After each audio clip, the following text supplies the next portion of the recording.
Worst people that you've ever worked with will always have a job, and the worst people that you've ever dated will always be in a relationship. Let's talk about it. I don't know how it took me this long to realize this phenomenon, but I was just sitting here on LinkedIn and I saw somebody that is an XXX coworker post about a role that they just got that they are not ready for. I'm saying not ready nicely because I think everyone can grow and improve, but this person just got hired into a role that, in my opinion, that organization that I've never heard of should not let them do for any company size, for any maturity level. They're not equipped to do that job. And I know this because I used to be their peer and they let go because they couldn't do that job either.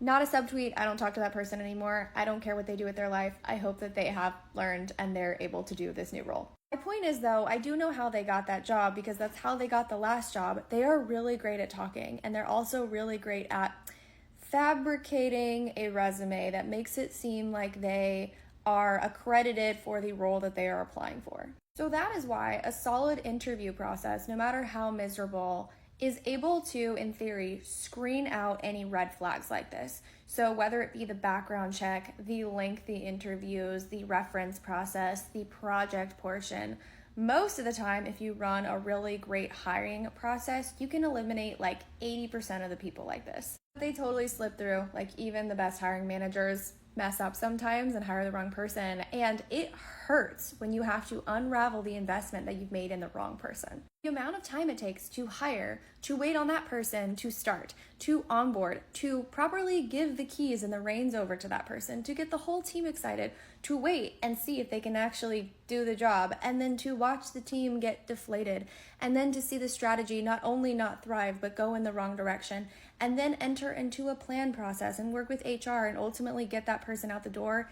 It is lengthy and horrifying, not to mention how sad it is when you feel like you found the right person to round out your team and realize not only is it not the best person, it is flat out the wrong person. How did you fall for this? How did that person slip by and make you think that they were the right person for your team? A whole lot of this.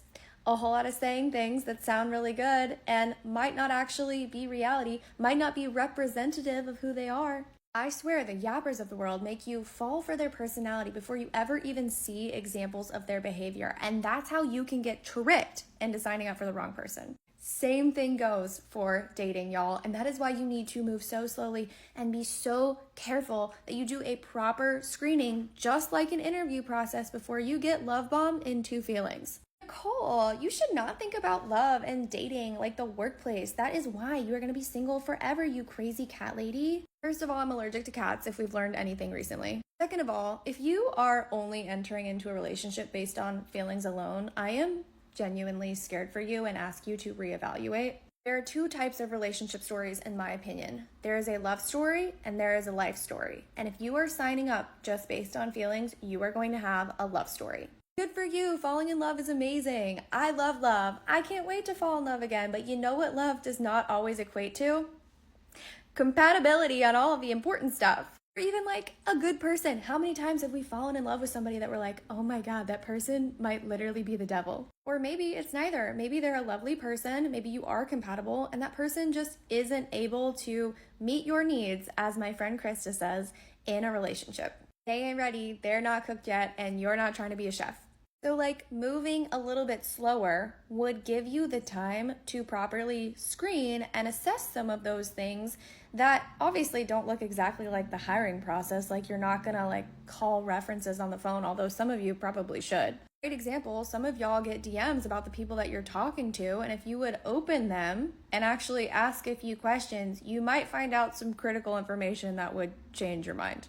Moving more slowly does allow you to naturally screen somebody, not in a workplace type setting, but it allows you to see people in other environments that aren't just one-on-one. Maybe you're going to see them around friends, around family, around coworkers. Maybe you're going to see how they treat animals. Maybe you see them when they're challenged, when they're stressed, when they're overtired. Maybe you're going to see if they have road rage or not. Maybe you're going to see if they actually talk kindly to waitresses and servers.